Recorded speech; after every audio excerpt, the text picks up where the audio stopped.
bluff, Right. because it creates a low pressure zone behind the mirror, and so you'd have to like have a kind of almost like a cone behind the mirror, or blend it with the body or something like that. Okay. So it's like they're actually surprisingly draggy. Now, a manufacturer is required to have side view mirrors, but I believe that the owner is not. Like I think you're like. Okay. You can modify things, like at least in the U.S. you can, if you, the owner can modify things. The rule is about manufacturing, not driving. Very much about manufacturers are very tightly constrained. Okay. And it's actually one of the things that makes it very hard to make a car that looks good and has a good performance and aerodynamics and everything, because there's like you got all these constraints and there's so many rules you need to follow. So it's very challenging to make a car look good. My other question about Roadster, the specs are insane. They're ludicrous, some might say. Yeah. So the Plaid, even. The only thing beyond ludicrous is Plaid. So 0 to 60 in 1.9 seconds, but more importantly, I was interested in is the 200 kilowatt hour battery and the 600 plus mile range. Are these numbers assuming an improvement in available technology by 2020? Or are they something you can achieve now but don't have the manufacturing capacity to, or is it somewhere in between?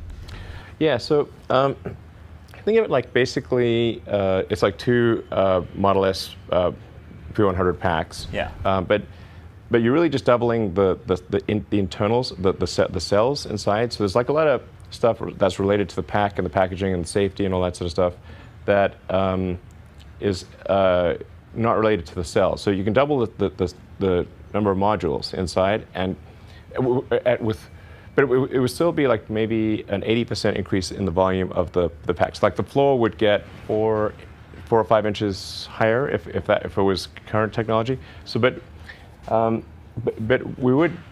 we think we'll probably get patterns that a human necessarily wouldn't have picked up, things like that. So in medical fields, it's useful. Maybe 20%. So I agree with you on that. At least I'm really happy about maybe that. 20% If you could give improvement, because we'll use a couple short bits of cars, we can good use news, the state-of-the-art, some good progress most you've observed that some people might not know it's about. It's kind of like to sort of with computers. Like they come out with a new graphics card or CPU. It's like initially it's expensive. We used to have 10% and so, of but then over all time that price drops children down. born Everyone like wonder, is it would like die before they reach. Do you have like automation? Do you have people? It's like we have both. That number's now 5%. Yeah, it's like a cyborg, but like with the right innovation, integrated cyborg thing. Yeah. Actually, like one of the biggest constraints for us is like being able to hire enough people. That's what I was going to ask. So like, and there's parking, a lot parking, man, parking.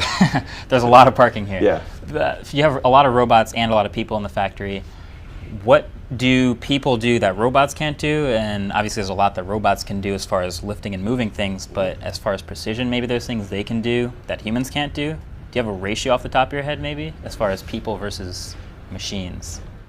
It varies massively depending upon what part of the production process. Right. So some parts of it are like 80 to 90% automated, and then some parts of it are like only 10 to 20% automated. What are those parts that humans do better than? Humans are really good at adaptation and rapid evolution, and like doing like finicky things like that. Like for general assembly, like one of the mistakes we made that was like pretty big mistake was trying to automate general assembly, which is where you put the parts together. So like some of the things, it's like trying to connect a hose that's like sort of dangling around.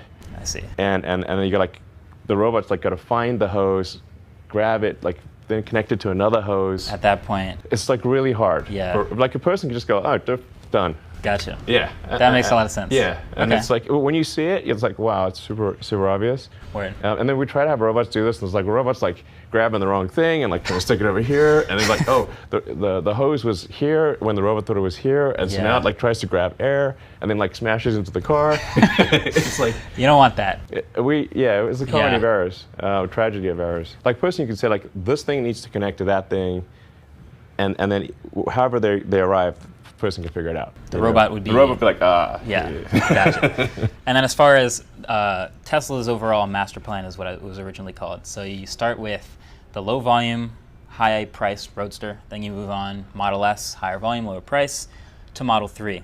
As far as I know, that's where the master plan ended. Yeah, that was like part one. Yeah, Part we one. had Model X in there, which was that was.